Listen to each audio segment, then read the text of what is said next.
Speaker, sir, though the reaction that was expressed jointly from all sections of the House was of anguish and anger, I appreciate it. I welcome it. And in fact, I find that the standing committee which had considered this ordinance and bill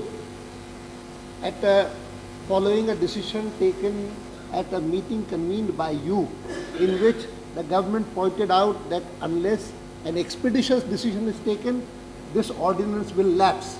And therefore, all the members present had agreed that we will try to see that before it lapses, the standing committee considers the matter and comes to a conclusion. And I would compliment the standing committee for having carried out this task very expeditiously. And the last paragraph of it is what is expressed just now by all of you. I read it out. The standing committee's report says, which was laid on the table of the House this morning by members of the committee, having considered the matter in all its aspects, the committee recommends that as a first step, the present bill may be passed with some amendments as suggested in the succeeding paras. At the same time, in the light of the overwhelming view in the committee for across-the-board ban on all kinds of lotteries, it strongly recommends to government to come forward with a comprehensive bill at the earliest, in consultation with all the state governments and the union territory administrations, imposing a complete ban on the lottery trade in the country, having regard to the feasibility of effective implementation of the recommended legislation. I would say that this is a very worthy recommendation which the government is willing to accept. And also, the first step also has been said, not the bill in its present form, but with the addition of certain amendments. And with your permission, sir, I have already moved the amendments that have been suggested by the standing committee, so that we have accepted the standing committee's unanimous recommendations in toto. The government has accepted them, and it is on that basis that I proceed to move what has been described by the standing committee as the first step towards eliminating this social evil. No. Also come Please. on. Which one? Sir, the first digit we. Please. Sir. This one will be immediate. No, that one is immediate. But the Second one, we will have, as you have recommended, we will have to ask the state Sir. consult them. Let him complete. Let him. Sir, Let him complete. the Lotteries Regulation Bill 1998 was introduced on the 27th of May 1998 by this government in order to replace the Lotteries Regulation Ordinance 1998. The bill on introduction was referred to the department-related Parliamentary Standing Committee on Home Affairs for a consideration and report. The report of the committee has now been placed on the table of the House, and I have read out just one single paragraph from that. Sir, this bill has a history, and that history is also unique and remarkable. On the 17th of May 1997, this is last year, a memorandum was submitted to the Prime Minister, then Prime Minister Shri Kumar Gujarat, by 124 members of Parliament, cutting across party lines, demanding that a ban be placed on the lottery trade by the central government, as lottery was nothing but another form of gambling. It was further demanded, the demand was made, that as a first step, single-digit lottery should be immediately banned by way of an executive order.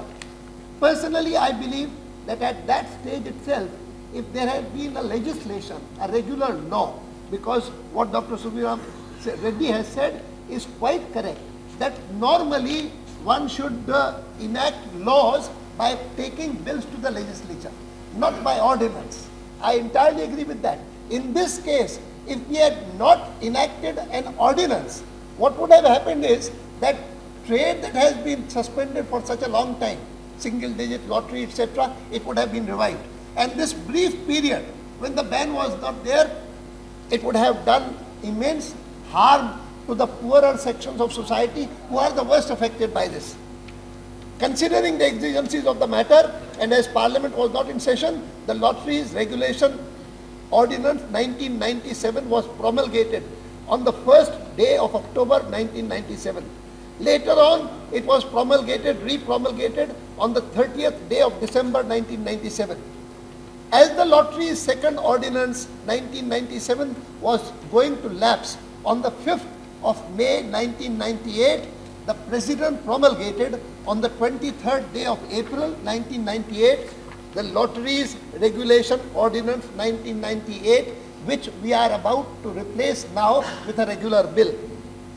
As most members would be aware, the salient features of this bill are: first, it bans the conduct and sale of single-digit instant lotteries in the country.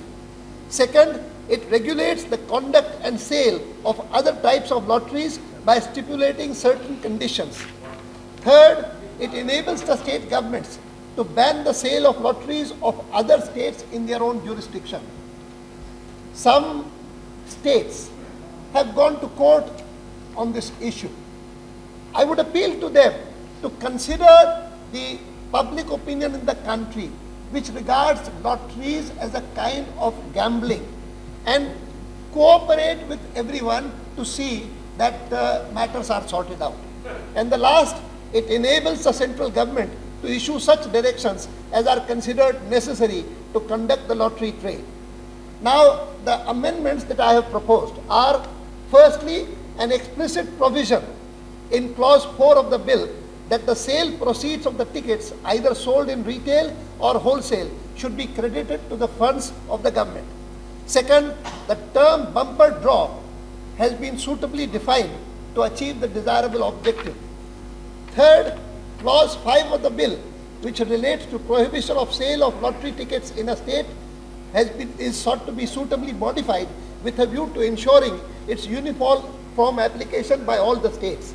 And lastly, clause 7 of the bill, which relates to penalty, is being suitably modified so as to include state authorities in addition to others. The amendments suggested by the department-related Parliamentary Standing Committee have thus been accepted by the government and have been moved separately. With this, I request that the bill regulating the lottery trade be considered and passed by this august House, along with the amendments suggested by the Parliamentary Standing Committee. Thank you, sir.